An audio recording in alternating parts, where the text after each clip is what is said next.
1 million years ago, there were no cribs, no walls, no help. There were only small, defenseless bodies and a world ready to extinguish them. A group of hominins crosses the savannah. Today, they don't need to win, they just need to bring the young back. Survival isn't a battle, it's a silent promise made to those who can't yet defend themselves. Every step is calculated, every glance is a message, every breath is held when needed. Stop for a second. Look at the line of tall grass. That's where danger often emerges, without sound, without warning. One wrong move, and it's all over. The grass moves against the wind, too heavy to be just air.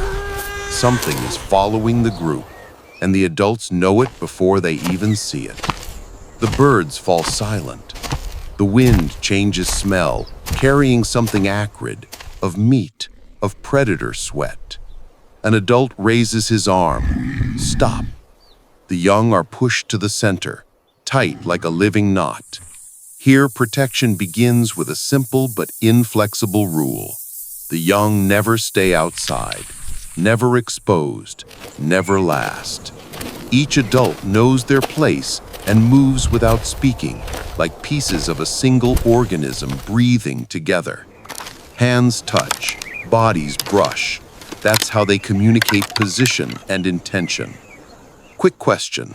Have you ever noticed that silence in nature is more frightening than a roar? Write it in the comments if you felt it too, because the roar tells you where the enemy is. Silence only tells you that you've already been seen. The adults form a circle, back to back, eyes in every direction.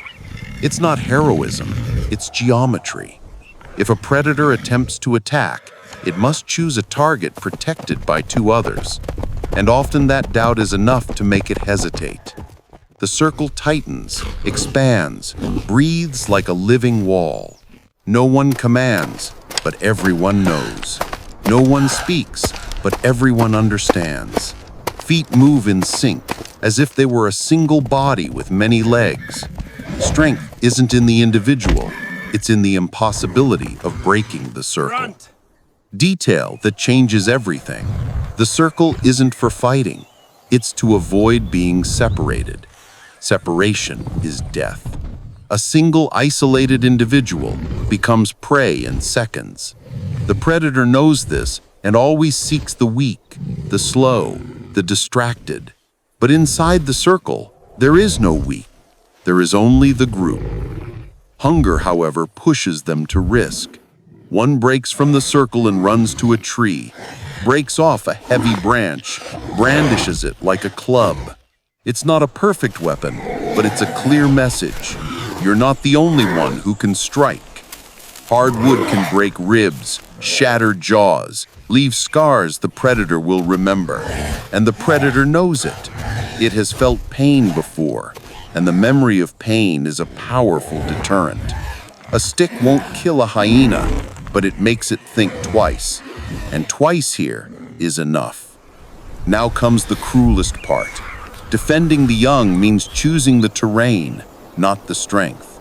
Because in the wrong place, even the bravest dies in silence. The open field is a death sentence. There's nowhere to climb, nowhere to hide, nowhere to create escape routes. Never in the open field. The group moves toward rocks and logs where the predator can't circle easily. Every meter gained toward safe terrain is a victory. The young are made to climb onto higher ground. Two adults remain below, ready to distract and guide the escape. Positions are thought out. The fastest stay at the edges. The strongest protect the center. No one volunteers. Everyone already knows what to do because they've seen it done 100 times. Learning here doesn't come from words. It comes from eyes, from hands, from the silent repetition of gestures that save lives. Small test. If it were you, would you run or stay still?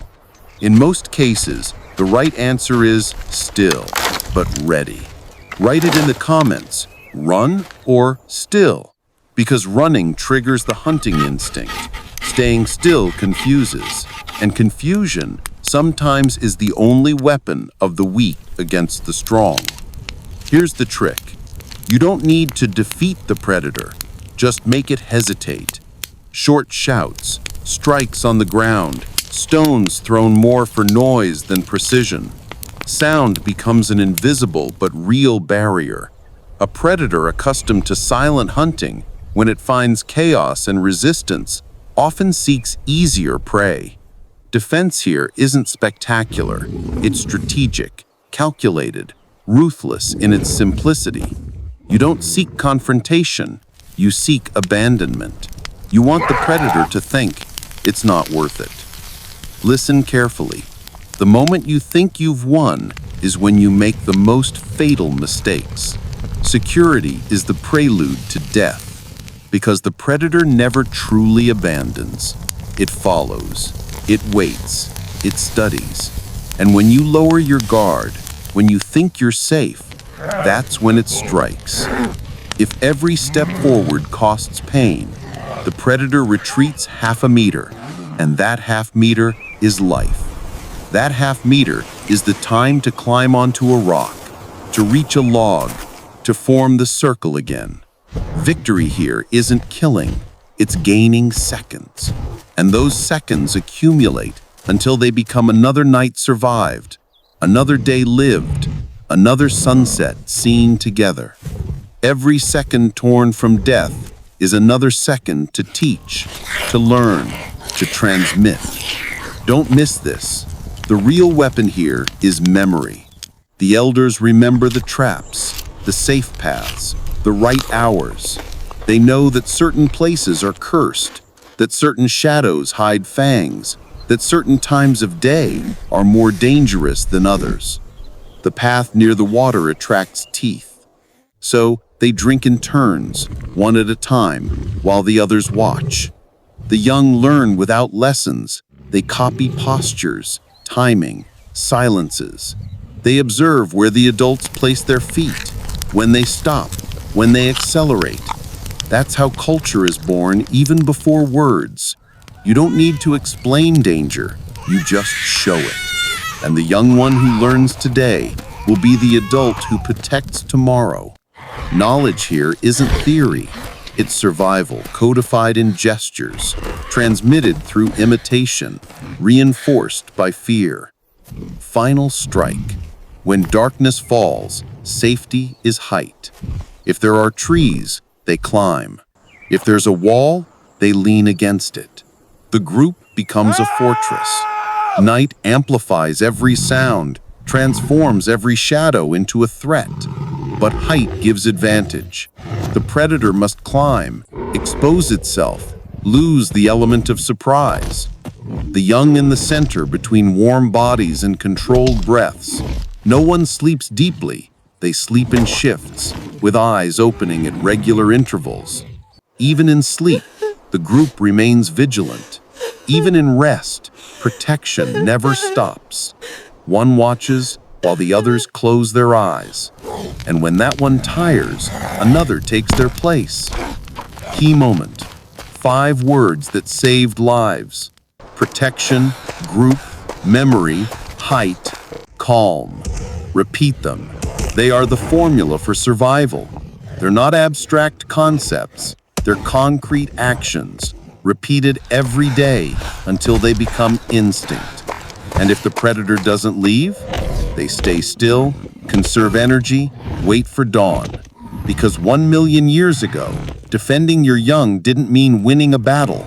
It meant surviving long enough to teach someone else how to do it. It meant transmitting that knowledge, that gesture, that controlled fear that becomes wisdom. Every night survived is a lesson. Every dawn is a victory. Write it in the comments. Would you have been able to protect your young in such a world? And which of the 5 key words would you use first? I want to know. I want to know if you would have had the calm, the memory, the courage to stay when every instinct screamed at you to run. Leave a like if this journey into the past made you reflect on how fragile and precious life is. And subscribe. The next episode will take you even further back, where every choice was a matter of life or death. See you in the next era.